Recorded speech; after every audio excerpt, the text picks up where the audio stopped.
Nagkabubo ako kanina, hindi ko pala na-on yung camera ko. So nandito ako sa highway. Papunta akong Quirino, kakaliwa hanggang Lagusnilad. So sana makapasok ako dun.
Tayo sa may Lagusnilad Underpass.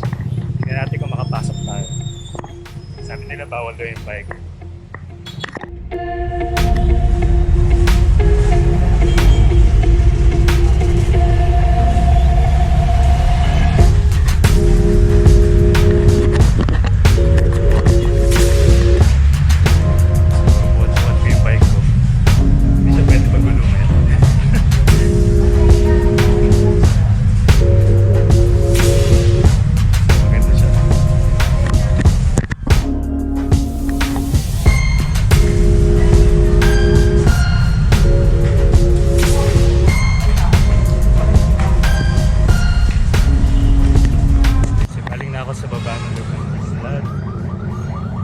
Kaso ayaw talaga nila magpapaba ng bike. Kailangan bubuhatin mo siya.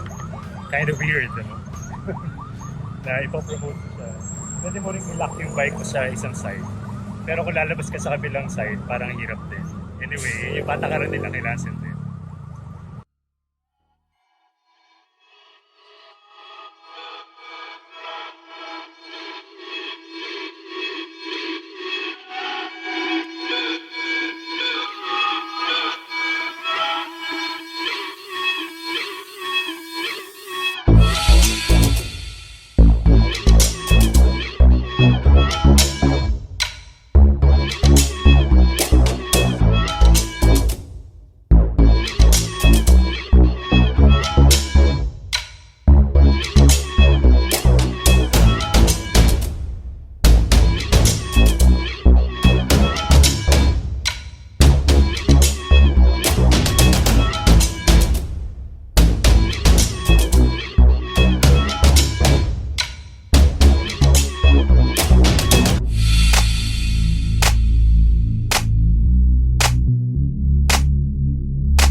Nakaabot na dito sa kilometer 0. First time ko mag-bike dito.